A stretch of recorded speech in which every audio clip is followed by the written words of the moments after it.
Hey everybody, welcome back to Let's Play Dark Souls. We're actually starting here with the Fairlane Maiden, but we actually want to talk to Eingi over here. Oh, hello. What is it that you need? Because I figure since I have some extra souls lying around, and I can't afford any of Logan's sorceries, I should probably also do this because there's some content that's actually locked behind you upgrading your pyromancy flame. You need 3,000 more souls to up it again. So let's...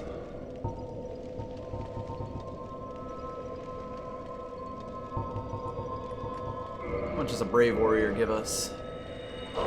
5,000, that works.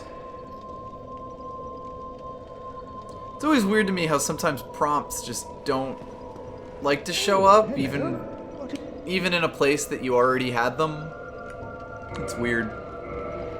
Like, I've noticed that's happened before. If you like leave a conversation and then try to come back into it from the standing in the exact same spot, it doesn't always give you the prompt for it. Minor observation. Anyway, so with that done, we are going to go to where we actually want to be, and that is, oddly enough, Firelink Shrine.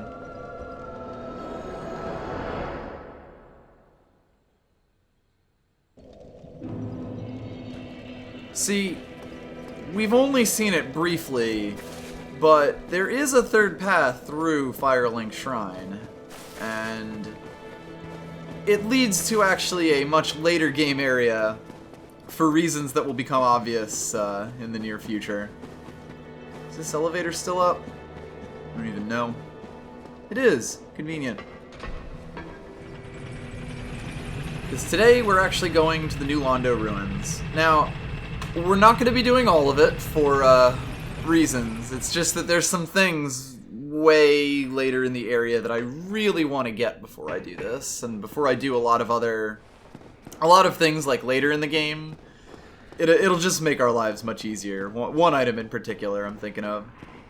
But anyway, so normally in New Londo, we've pretty much just run straight through off this way to the Valley of the Drakes and then to Blighttown. But, I mean, there's actually a whole area here, you know? We could walk over this way and find some things that are worth finding. The first thing you'll notice is that there are a lot of these hollows here, but they're not aggressive. In fact, most of them seem to be mourning, or entirely catatonic. And I mean, if we look out here, we kind of see that we're underground again with a bit of light poking through, and it really gives this place an eerie feel. We also see ruins. Let's get a better look at this. We also see ruins kind of submerged in water over here, and it's really quite a haunting effect because you can clearly see like some intact buildings, but for the most part it's just, you know, almost completely destroyed here and even rotted away in a lot of parts. I really like that. Going down a little bit further, we reach the end of a path, but we actually find someone to talk to. Well, this is unusual. You haven't lost your head. And more importantly, you're free. How on earth? Well, I shouldn't pry. I'm Ricky of Vinheim. I was once an established smith. Look at me now. Can you believe it? This is Rickard of Vinheim, as he says. Well, let's see. What is it? Have you? Oh no. Don't worry. I've no intention of escape. It's safe here. Can't bear the thought of going hollow out there. Although, I must admit, I've not much to occupy myself. How about this? I could forge your weapons, albeit with rather minimal tools. I'll show you what made me the best in Vinheim. So it actually turns out that Rickard is a smith, and he's actually a smith that you could visit from the very start of the game. Now granted, you won't have Titanite shards. It's actually a bit... They don't start dropping from enemies until a bit later in the Undead Burg and the Undead Parish. So you probably won't be able to upgrade your weapons much until you get to Andre anyway, but he is here as an option. I don't think he sells Titanite. Yeah, he actually just sells sorceries, and that actually points to his position as the magic smith. He will do things with magic embers, he'll do things with just all sorts of anything magic related, and if you want to get spells before you find Griggs way down in Lower Undeadburg, you can actually come here and buy a Sorcerer's Catalyst and copy a Soul Arrow and Heavy Soul Arrow from him, should you want to do that. So, what he can also do from the start is enchant weapons that are +5 or higher with magic. Magic is basically makes it so that the weapons scales with your magic or with your intelligence skill, and it can be useful if you're doing a mage build, although really fire weapons tend to be a bit better for that, but that's kind of just a minor game balance thing. Let's see, he does the usual repair, equip, the usual stuff. Everything smiths do. He's one of the 4 smiths in the game, and I believe he is the last one, because we totally met Vamos, I think? Probably? Yeah, we have a fire weapon. Anyway, let's see what he has to say. What is it? There's nothing to talk about. We're both cursed, undead. But what's there really to moan about? God, I love the echo that this place has. Oh, Big Hand. Of course I've heard of it. Who hasn't in Vinheim? He was a royal member of Dragon School until he turned undead. I hear he was quite the character. Only that was 100 years ago. What interest have you in the old eccentric now? So this is kind of an interesting statement that Logan is over 100 years old and has been wandering around now, and it seems that the general opinion of people of Vinheim, because really Griggs and Logan have been the only interaction with Vinheim that we've gotten. Rickert seems like he's much more of a commoner of Vinheim, if you think that's reasonable. And he seems to feel like, you know, the time of Logan has passed now. He's gone undead. He's no longer a member of the school. And it's kind of an interesting perspective to see. And I don't think you really get that anywhere else in the game. Sorcery? Don't ask me how it actually works. We only fiddle and forge until it works itself in. That's how we do it in Vinheim. We prefer to leave the theorizing to those uppity scholars. And of course you get that line too that sort of works in that he's kind of the lower classes. I love the just hint of content that uppity scholars gets when he says it. It's a lot. He has a lot of interesting lines like that because he doesn't really have a side quest or anything attached to him. So this is most of what you get from him, and I really like that you have this from him. You know, you kind of got to wonder what he's doing here in jail in the first place, but it's an interesting perspective that you don't really get anywhere else in the game. There's nothing to talk about. We're both cursed, undead. But what's there really to moan about? Of course, there's that. It's quite possible that he was locked up a long, long time ago. Smithing helps soothe my nerves. Don't let me wither away out of idleness. It's quite possible he was locked up for being undead a long time ago, and he's managed to avoid turning somehow, despite being locked up.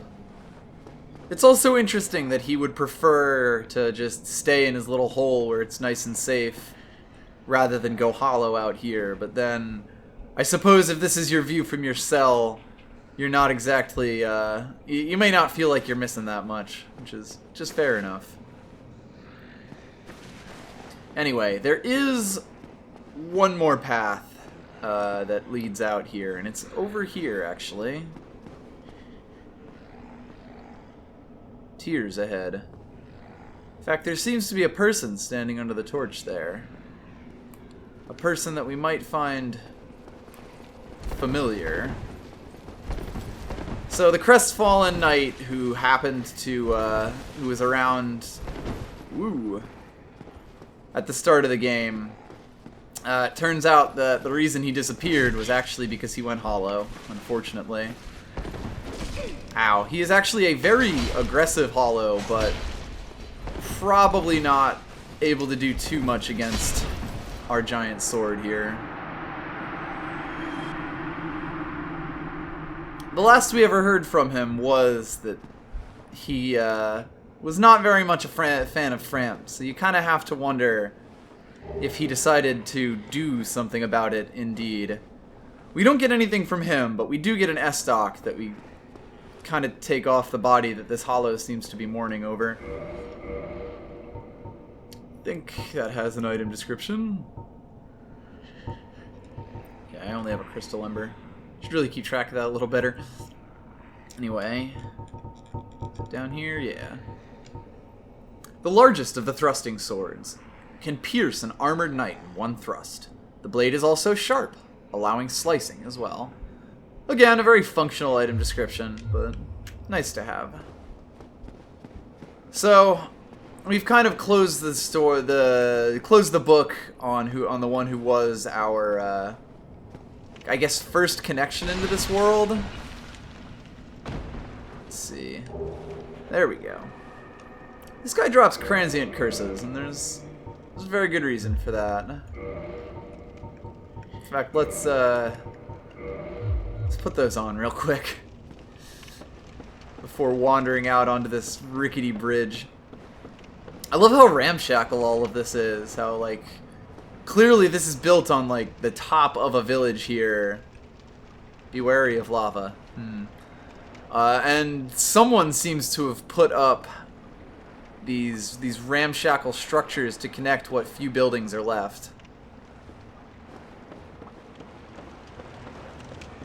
Of course, we're coming up on the enemies of New Londo Ruins, which make it a bit notorious, really.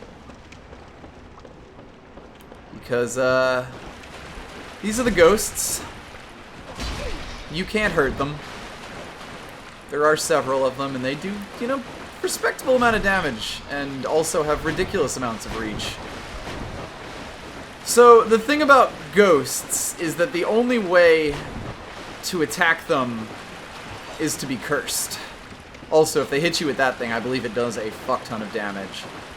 And this could mean being, you know, cursed, but that's a bit, you know, inconvenient. So instead, we use the transient curse that we picked up a while back. Let's actually take a look at that again. If you don't know how this works, this area is terrifying. But if we read the transient curse, we see limb of the victim of a curse. Temporary curse allows engagement with ghosts. The only way to fight back against ghosts, who are cursed beings, is to become cursed oneself. The safest method, however dreadful, is to cut off an arm of the dead. So we've got these hands, I guess, that allow us to attack ghosts. Creepy as fuck. We continue to wade around the water here, and we do have to be careful because, as you can see, there are a lot of edges here that'll just lead to your death. But there is an item out this way, as well as some well-hidden ghosts? Question mark. Let's back up a little bit, not engage them on that tiny little stairway there. The nice thing is our Zweihander makes quick work of them as long as we're accurate with it. You can see they actually seem to have these extendable arms with knives. Overall, it's a very creepy effect, especially because they're the one enemy in the game that can really clip through just about anything. You do get a Firekeeper soul down here. It's interesting to see it locked away in what seems to be like a tiny side building here. Ooh, the camera almost just got me killed there. Kind of jerked of its own accord. And it's also no coincidence that the ghosts look very, very similar to like the spirits of other players that you see wandering around. It can be very scary going around this area and see a phantom kind of just slide by you. You definitely have to be careful about that sort of thing. Now, New Londo is itself one of the human settlements that I believe we've seen but haven't talked about much. There's actually a set of armor that we have that has talked about it. We'll get to that when we get to that. Boop. By the way, transient curses, they last for like 5 minutes or so, so while you do always want to have a supply of them so that you don't run out in the middle of this, they last for a shockingly large amount of time, actually. If we look around here, we do see that there's another ghost and an item over that way. And if you're feeling real saucy, you can actually jump down to there, and it's a bit tough to see in this darkness, but there's a ladder right there that you can climb up to from here. So we don't have to go the way that we're about to go, and it's actually much easier to go the other way and better for dodging ghosts. Because one of the things about this waterlogged town of New Londo is that there are no bonfires in the entire thing. Ow. Kind of thought I would hit that. I'm glad I was correct. Get this one before the ghost friends show up. Uh-oh. So yeah, this is the thing. Oh dear, oh dear. Oh boy. This is the thing about ghosts. Oh god. That is not my Estus flask. Well, I'm dead. Goodbye. That was a grab. Unfortunate. Yeah, the thing with those extendy arm bits is that it is actually a grab attack that makes the ghost slit your throat. Unfortunate.